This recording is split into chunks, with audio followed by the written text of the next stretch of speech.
Start करेंगे ray optics के बारे में। ठीक है, रे ऑप्टिक्स डेविएशंस बहुत इंपॉर्टेंट टॉपिक होता है गाइस। सबसे पहला क्वेश्चन देखो, मैग्निफिकेशन प्लेन मिरर का 1 होगा। रियल ऑब्जेक्ट रियल इमेज बनाएगा, वर्चुअल ऑब्जेक्ट में वर्चुअल इमेज बनेगा तो मैग्निफिकेशन नेगेटिव होगा। यदि रियल ऑब्जेक्ट वर्चुअल इमेज बनाएगा, वर्चुअल ऑब्जेक्ट रियल इमेज बनाएगा तो मैग्निफिकेशन पॉजिटिव होगा गाइस। एक इंपॉर्टेंट बात इसमें ये आता है कि यदि मान के चलो मिरर को तुमने फिक्स्ड कर दिया इंसिडेंट रे में, तो रोटेट करोगे थीटा एंगल पे, तो जो रिफ्लेक्टेड रे है वो भी अपोजिट डायरेक्शन में रोटेट होगा एंगल थीटा से।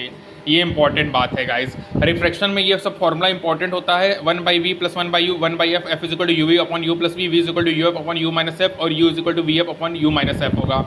Magnification hi/ho -v/u f -f / u - f -v - f/f होगा। पावर 1 -1/fm -2/r होगा गाइस। यहाँ पे एक इंपॉर्टेंट बात है कि जब ऑब्जेक्ट को पोल और फोकस के बीच में रखेंगे तो ये हमेशा देखो कॉन्केव मिरर में एक ही केस है, जब ऑब्जेक्ट को पोल और फोकस के बीच में रखोगे तो रियल ऑब्जेक्ट का वर्चुअल इमेज बनेगा।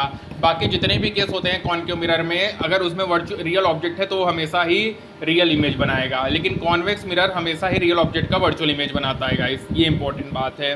प्लेन मिरर क्या करेगा, सेम साइज का वर्चुअल इमेज बनाएगा। कॉन्केव मिरर प्रोड्यूस करेगा लार्ज इमेज को, convex mirror produce diminished image बनाएगा। प्लेन मिरर और कॉन्वेक्स मिरर हमेशा रियल ऑब्जेक्ट का वर्चुअल इमेज बनाएगा, लेकिन कॉन्केव मिरर तभी वर्चुअल इमेज बनाएगा जब ऑब्जेक्ट पोल और फोकस के बीच में है।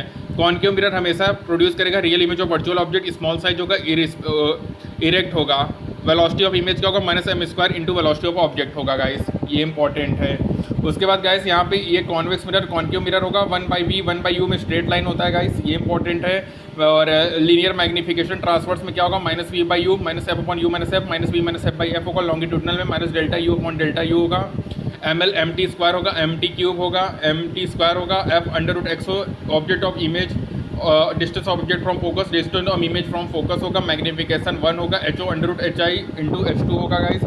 लेंस में 1/v -1/u 1/f होगा। v = uf/u + f होगा। u = vf/v - f f = uv/u - v 1/fl μ/μs -1 1/r1 -1/r2 होगा। Magnification hi/ho v/e f/f + u v - f/f होगा गाइस। जो फोकल लेंथ होता है इक्वी कॉन्वेक्स लेंस का, इक्वी कॉन्केव ग्लास लेंस का, वो रेडियस ऑफ कर्वेचर के बराबर होगा। फोकल लेंथ जो होगा ग्लास लेंस का वाटर में 4 टाइम्स होगा। कन्वर्जिंग में power positive, diverging power negative, power 1/fl होगा। μ/μs -1 1/r1 -1/r2 होगा।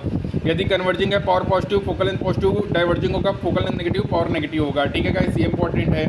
कॉन्टैक्ट में है तो p combination p1 + p2 p3 होगा। 1/f combination 1/f1 + 1/f2 magnification m1 m2 m3 होगा guys. Converging nature power positive, focal length positive, diverging nature power negative, focal length negative होगा। Cutting यदि तुम उसको परपेंडिकुलर कट करोगे guys तो brightness same होगा, बाकी पोजीशन और मैग्निफिकेशन चेंज होगा। लेकिन अलोंग द एक्सिस कट करोगे तो जो फोकल लेंथ होगा कंप्लीट लेंस का वो सब सेम होगा, बट ब्राइटनेस जो होगा वो डिक्रीज होगा गाइस। ये इंपॉर्टेंट बात है। बाकी गाइस और इसमें जो क्वेश्चंस बनते हैं, जो मोस्ट इंपॉर्टेंट पॉइंट है वो कंडीशन ऑफ मिनिमम डेविएशन होता है गाइस, जो कि होता है angle of incidence = angle of emergence, deviation minimum 2i - a 2e - a होगा।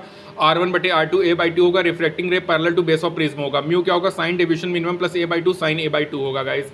ये होता है एंगल ऑफ इंसिडेंस। जब एंगल ऑफ इमर्जेंस के बराबर होगा तो ये कंडीशन ऑफ मिनिमम डेविएशन होता है गाइस। ये इंपॉर्टेंट बात है। ठीक है, ये आपको दिमाग में रखना है। सिंपल माइक्रोस्कोप में magnifying power d/u, angular magnification h/u hi/v होगा। नियर में 1 + d/f, फॉर में d/u d/f होगा। d/f to 1 + d/f होगा। ये इंपॉर्टेंट है गाइस। ठीक है, ये आपको दिमाग में रखना है।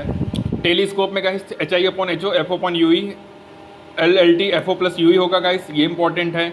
उसके बाद μ2/v -μ1/u μ2 -μ1/r होता है गाइस। ये इंपॉर्टेंट है। ठीक है, कॉन्वेक्स सरफेस होगा f1 μ2/r μ2 - μ1 होगा। f1 -μ2r μ2 μ1 होगा। Theta direct to lambda inverse to mu होगा। जो लैम्डा होगा वही c होगा और म्यू इसका इन्वर्स होता है गाइस। ये इंपॉर्टेंट है। c1/c2 लैम्डा 1/λ2 μ2/μ1 होगा। μ1 sin i = μ2 sin r होगा। ये इंपॉर्टेंट है, दैट इज स्नेल लॉ।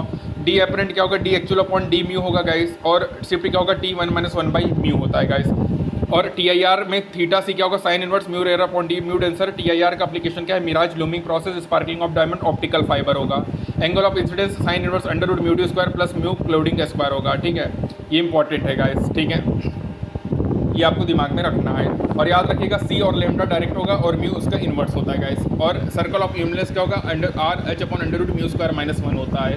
ये बात भी आपको दिमाग में रखना है गाइस। ठीक है, तो ये हमारा कुछ इंपॉर्टेंट बातें हैं जो आपको दिमाग में रखना है। ठीक है, तो ये थोड़ा बहुत है all about ray optics. Thank you.